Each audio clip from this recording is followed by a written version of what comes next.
Hello friends, welcome back. हम आज देखेंगे कि यूजीसी नेट का प्रिपरेशन आप कर रहे हो और अगर आपका सब्जेक्ट जो है वो एडुकेशन है, मतलब आप एडुकेशन सब्जेक्ट में नेट है दे रहे हो, तो हम देखेंगे कि आप कैसे इसका प्रिपरेशन कर सकते हो पेपर वन के साथ कंबाइन करके। तो देखिए, यहाँ पर कुछ बेनिफिट्स है अगर आपका सब्जेक्ट एडुकेशन है। तो मैंने जैसे देखा, मैंने फर्स्ट टाइम एडुकेशन में नेट दूंगा बाय द वे, तो मैंने सिलेबस को चेक किया और देखिए पेपर वन के साथ तो मैं काफ़ी वेल वर्स्ड हूँ। मतलब मैंने एक बार पढ़ाया भी है 3 स्टूडेंट्स को और खुद ने भी मतलब 3 बार नेट निकाला है।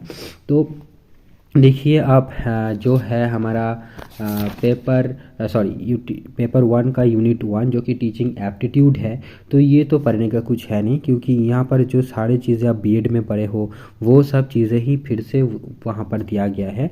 तो आई थिंक कि यहाँ पर जो चीज़ें हैं वो इसके अंदर आता है, टीचिंग एप्टीट्यूड वाला, है ना। ये कारिकुलम वगैरह जितनी भी है, पेडागोगी, असेसमेंट, ये सब चीज़ें ही टीचिंग एप्टीट्यूड में अंदर है। अब दूसरा जो यूनिट है, सेकंड यूनिट, वो रिसर्च एप्टीट्यूड है। तो यहाँ पर देखिए आप एडुकेशन में यहाँ पर एकदम बिल्कुल एक प्रॉपर यूनिट है, रिसर्च इन एडुकेशन। तो यही चीज़ें आपको पढ़ना है। तो सेकंड यूनिट भी आपका कवर हो गया। देन कॉम्प्रिहेंशन, ये तो कोई पढ़ता नहीं है। देन आपका है कम्युनिकेशन वाला यूनिट 4, तो ये आपको पढ़ लेना है अलग से।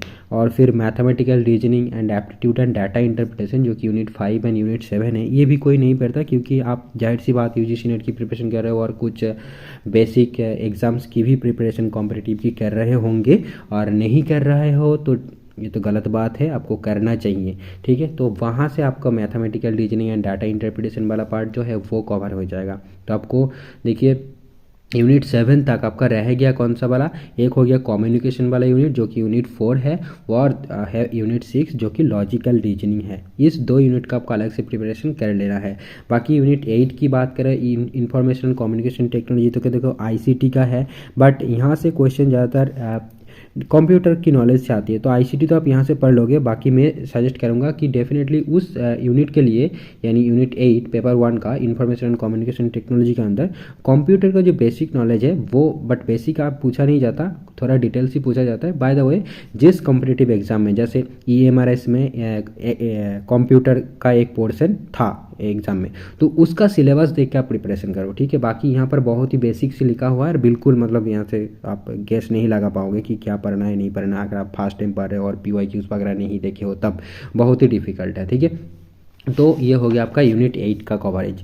देन बाकी रहेगा यूनिट 9 एंड 10। यूनिट 9 में है एनवायरनमेंट, तो डेफिनेटली ये आपको अलग से पढ़ लेना है। यूनिट 9 ये पढ़ना ही है, क्योंकि इसके साथ कोई मैच नहीं है एडुकेशन में, ठीक है। बाकी देखिए हायर एजुकेशन सिस्टम, तो बाकी ये तो एडुकेशन सिस्टम ही आप एडुकेशन सब्जेक्ट में पढ़ रहे हो, ठीक है। तो बेसिक बात ये है कि देखो सारे यूनिट कवर हो गया, आप आपने वीडियो अच्छे से सुने हो तो, बट आपका बाकी जो रह गया वो हो गया यूनिट 4 जो कि कम्युनिकेशन है, देन यूनिट 6 जो कि लॉजिकल रीजनिंग है, और यूनिट 9 जो कि पीपल एनवायरनमेंट है। तो ये 3 यूनिट आपको थोड़ा अलग से पढ़ना है, और उसके साथ आईसीटी वाला जो यूनिट है उसके लिए कंप्यूटर का नॉलेज आपको होना चाहिए। तो आपका पेपर 1 का जो प्रिपरेशन होगा वो सही हो जाएगा, ठीक है। और डाटा इंटरप्रिटेशन मैथमेटिकल रीजनिंग के लिए मैंने बोला कि आप कोई भी एग्जाम का प्रिपरेशन कर रहे हो कॉम्पिटिटिव के, वहाँ से कवर हो जाएगा। अगर आपने नहीं कर रहे हो तो डेफिनेटली आपको करना चाहिए, क्योंकि जॉब का मार्केट बहुत ही ख़राब है, ठीक है।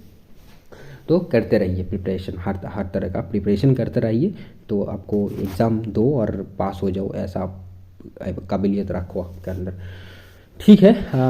अभी भी हम स्ट्रगल कर रहे हैं इसके लिए, मैं अपना एक्सपीरियंस से बता रहा हूँ। तो हमने अगर पहले से शुरू करता तो मेरे को आज बहुत सारे एग्ज़ाम्स दे रहा हूँ, बट निकल नहीं रहा है ना। तो वो आपका, और चीज़ें बहुत ज़्यादा कुछ खास पूछे नहीं जाता, बस बेसिक से पूछे जाते हैं। तो अगर आप एक कंटिन्यूटी मेंटेन कर पाओगे और एक क्या है वो कंसिस्टेंसी मेंटेन कर पाओगे प्रिपरेशन का, तो आपका एग्ज़ाम, कोई भी एग्ज़ाम में बैठोगे तो वो आसानी से आप, मतलब जो इंटेंसिव प्रिपरेशन होता है लास्ट 2-3 मंथ में नोटिफिकेशन के बाद, वो अगर कर लिया होगा तो आपका आराम से निकल जाएगा, ठीक है। तो आप करते रहिएगा। यूजीसी नेट ये एक लौता स्कोप नहीं है, ऐसा मत सोच के बैठ के रहना, मत बैठे रहना। तो मैंने समराइज किया पेपर 1 को आप एजुकेशन सब्जेक्ट के साथ कैसे प्रिपेयर कर सकते हो।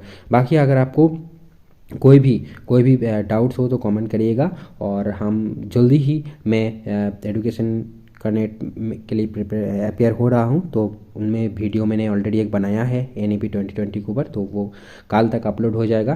तो डेफिनेटली आप चैनल को फॉलो कीजिएगा, चैनल को सब्सक्राइब कीजिएगा और वीडियोस को फॉलो कीजिएगा। आई होप कि वो वीडियोस आपको बहुत ही हेल्प करेगा, ठीक है। और आप कम्युनिटी सेक्शन में जाकर मेरा कोर्स भी चेक कर सकते हो, ठीक है। मतलब मैंने एक कोर्स भी लॉन्च किया है, तो वो चाहे तो उस कोर्स को ज्वाइन कर सकते हो आप। UGC नेट के लिए मैं बेसिकली पेपर 1 पढ़ाऊँगा, और पेपर 2 के लिए अगर आपका एडुकेशन है तो भी आप गाइडेंस आप मेरे साथ कर पाओगे, और जियोग्राफी है तो भी आपको गाइडेंस मिल जाएगा, और बाकी सब्जेक्ट्स है तो भी उन सब्जेक्ट्स का टीचर हम ढूंढ रहा है, मतलब अरेंज कर रहा है। मैं एक टोटल कंप्लीट कंसल्टेंसी टाइप का बनाने की कोशिश कर रहा हूँ। तो देखते हैं, ठीक है। आप चेक कर सकते हो चीज़ें और कांटेक्ट कर सकते हो। आपका स्पेसिफिक कुछ इश्यूज़ है तो हमें शेयर कर सकते हो। आप जितना हो सकता है हम कोशिश करेंगे कि आपको हेल्प करने का। Thank you.